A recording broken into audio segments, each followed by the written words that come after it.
How does chemotherapy cause nerve damage like neuropathy? Imagine your nerves as tiny electrical wires carrying signals from your brain and spinal cord to the rest of your body. Chemotherapy, while fighting cancer, can sometimes interfere with these wires, leading to nerve damage known as chemotherapy-induced peripheral neuropathy. This condition often shows up as numbness, tingling, burning pain, or weakness, especially in the hands and feet. It's a common side effect for many people receiving treatment for lung cancer.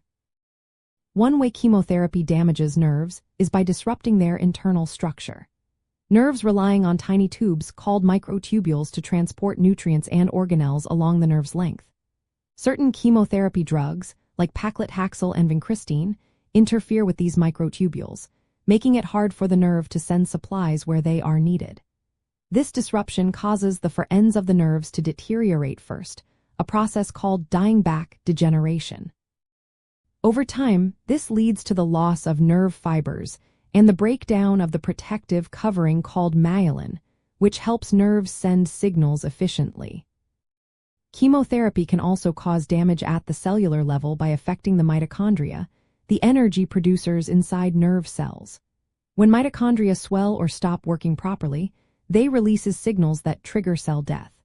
This process, combined with the buildup of harmful molecules called reactive oxygen species, causes oxidative stress that damages nerve cells and supporting cells. The result is increased nerve injury and symptoms of neuropathy. Some drugs, especially cisplatin and oxaliplatin, cause direct damage to the DNA inside sensory neurons, particularly in the dorsal root ganglia, which are clusters of nerve cell bodies. This DNA damage activates enzymes that lead to programmed cell death, or apoptosis, reducing the number of functioning sensory neurons. This loss contributes to the numbness and pain patients experience. Chemotherapy also affects how nerve cells work by altering ion channels, which are tiny gateways for sodium and calcium ions. These channels control nerve excitability. When their function is disturbed, nerves become overly sensitive or hyperactive, causing pain or abnormal sensations. For example, oxaliplatin can directly influence sodium channels, leading to sudden, intense nerve pain. Inflammation plays a role too. Chemotherapy can trigger immune cells to invade the nerves and releases inflammatory molecules called cytokines. This neuroinflammation worsens nerve damage and can intensify pain and discomfort. The peripheral nerves are more vulnerable because they have a weaker blood-nerve barrier compared to the brain and spinal cord.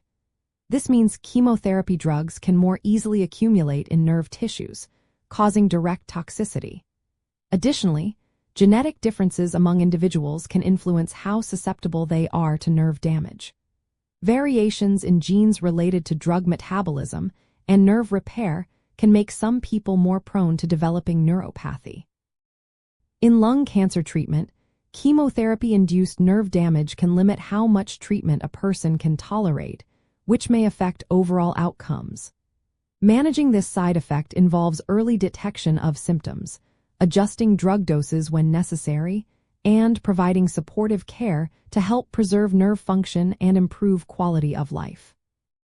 Overall, chemotherapy causes nerve damage through a combination of disrupting the nerve structure, damaging mitochondria, causing DNA injury, altering nerve excitability, and promoting inflammation. These processes lead to the gradual deterioration of sensory nerves, resulting in the symptoms of neuropathy. If you or someone you know is experiencing nerve symptoms during treatment, it's important to talk with a healthcare professional who can help tailor the best approach for managing these side effects safely and effectively.